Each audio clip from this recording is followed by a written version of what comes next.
السلام عليكم ورحمة الله وبركاته.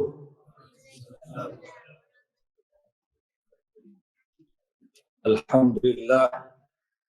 لله الذي أنزل على عبده الكتاب ولم يجعل له عوجا قيما لينذر بأسا شديدا من لدنه ويبشر المؤمنين الذين يعملون الصالحات أن لهم أجرا حسنا ماكثين فيه أبدا.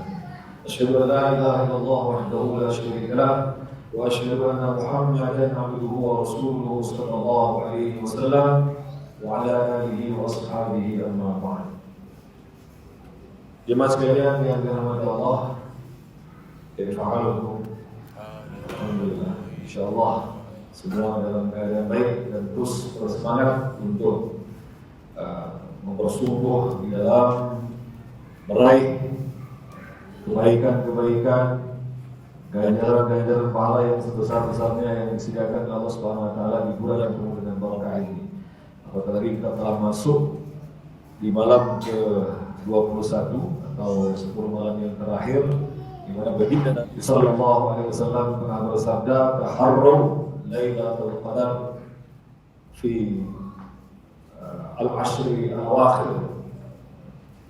Carilah persumpulan mencari Lailatul Qadar itu di 10 malam yang akhir, bil khusus bil witri, di dalam malam-malam yang ganjil. Kama qala Rasulullah sallallahu alaihi wasallam.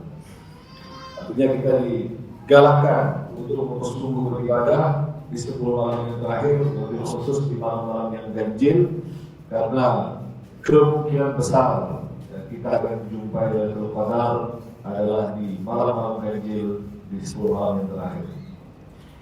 Tadi telah disampaikan oleh Al-Fadhil Ustaz Kamal bahwa tajuk kita malam hari ini ialah tentang berinteraksi dengan Al-Quran. Di dalam surah Muhammad ayat yang ke-24 Allah Ta'ala berfirman, "Afala yadabbaruna al-Quran am ala qulubin aqfaluha." Apakah mereka tidak bertadabbur, tidak mencoba untuk menggali, memahami, menghayati kandungan-kandungan Al-Quran, ataukah terdapat sumbat penutup di dalam hati mereka? Ini menjadi sebuah soalan yang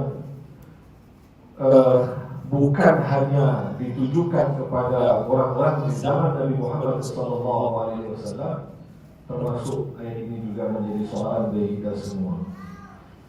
Muslimin-muslimat yang dirahmati Allah, baginda Nabi sallallahu alaihi wasallam pernah bersabda kepada para sahabat, "Yakhruju qaumun min ummati yaqra'una al-Qur'an laysat qira'atukum ila qira'atihim syai'an wa la salatukum ila salatihim syai'an wa la siyamukum ila siyamihim syai'an yaqra'una al-Qur'an yahsibuna annahu lahum wa huwa alaihim la tujawizu qira'atuhum hanajirahum."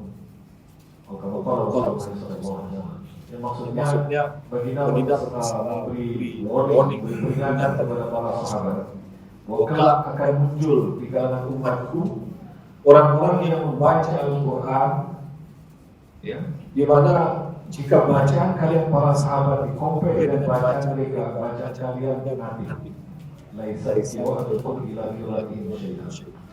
Kemudian salatukum ila salatihim syai'an. Salat kalian compare dan salat mereka juga tidak ada apa-apanya. Dan demikian pula puasa kalian compare dengan puasa mereka juga tidak ada apa-apa. Tapi mereka betul-betul dalam amal yang luar biasa. Baca Al-Quran, mungkin kalau kita pada umumnya hasilnya kita dapat menghatamkan Quran dalam satu bulan satu kali itu sudah alhamdulillah. Tapi bagi mereka mungkin sehari boleh hatam, sehari 30 juzuk, 3 hari itu sudah terlampau lambat. Terus-menerus mereka baca Al-Quran. Namun sayangnya Yaqra'una al-Qur'an yahsibuna annahu lahu wa huwa alaihim. Mereka membaca Al-Quran, mereka sangka yang Al-Quran bermanfaat bagi mereka, tapi sebaliknya Al-Quran justru akan memberatkan mereka. Akan, kalau dalam sebuah hadis yang diriwayatkan secara mauquf, disebutkan bahwa rubba qari'il Quran wal Qur'anu yal'anu. Terkadang ada orang membaca Al-Quran, namun Al-Quran melaknat orang tersebut. Bukan mendatangkan faidah, mendatangkan manfaat, justru sebaliknya Al-Quran mendatangkan laknat bagi orang itu. Nah, apa puncanya? Puncanya oleh Nabi sallallahu alaihi wasallam disebutkan, yaqra'una al-Quran la tujawizu qira'atuhu hanajirahum. Dalam riwayat lain, la tujawizu qira'atuhum araqiyahum. Bahwa bacaan Al-Quran yang mereka baca itu tidak melewati tekad mereka. Apa maksudnya? Jangankan masuk dalam hati, jangankan menambah keimanan sebagaimana yang disebutkan Allah dalam surah Al-Anfal ayat yang kedua. Innamal mu'minuna alladzina idza dzakirallahu wajilat qulubuhum wa idza tuliyat 'alaihim ayatuhu zadatuhum imanan wa 'ala rabbihim yatawakkalun. Sesungguhnya yang dikatakan orang-orang yang beriman hanyalah dalam menggunakan kata suatu kalimat dengan innama ini berarti dia spesifik, karena innama ini sebagai kalimat hasyar, kalimat yang membatasi. Yang dikatakan orang-orang yang beriman hanyalah mereka yang idza dzikirallahu wajilat qulubuhum. Ketika disebut nama Allah mereka bergetar hati mereka, takut hati mereka. Wa idza tuliyat 'alaihim ayatuhu zadatuhum imanan. Ketika dibacakan ayat-ayat Allah, bertambahlah keimanan mereka.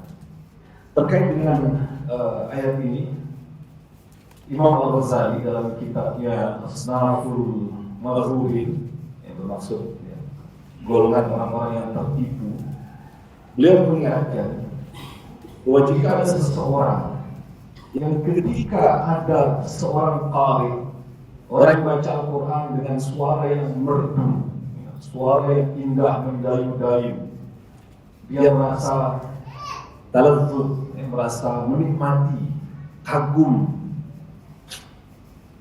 hanyut perasaannya. Sebaliknya ketika ada orang lain yang membacakan secara tartil, namun suaranya tidak merdu, tidak seperti penyanyi dangdut, biasa saja, datar, monoton, dia tidak dapat menikmati, maka sesungguhnya orang adalah orang yang tertipu. Tertipu oleh siapa? Tertipu oleh syaitan, tertipu oleh dirinya sendiri. Bahwa yang dia kagumi sebenarnya adalah suara manusia, keindahan suara manusia, bukan kalam Allah, bukan firman Allah Subhanahu wa Ta'ala.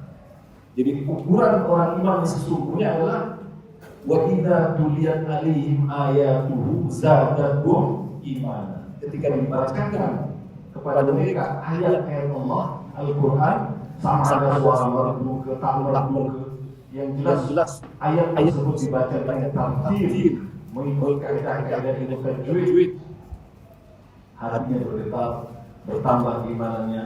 Itulah orang iman yang sesungguhnya. Ya, semoga Allah Subhanahu Wa Taala memasukkan kita semua dalam golongan orang yang beriman dan golongan orang-orang yang mendapatkan keberuntungan mendapatkan Lailatul Qadar. Amin ya rabbal alamin. Wallahu innaka afuwun tuhibbul afwa fa'fu anna. Wassalamualaikum warahmatullahi wabarakatuh.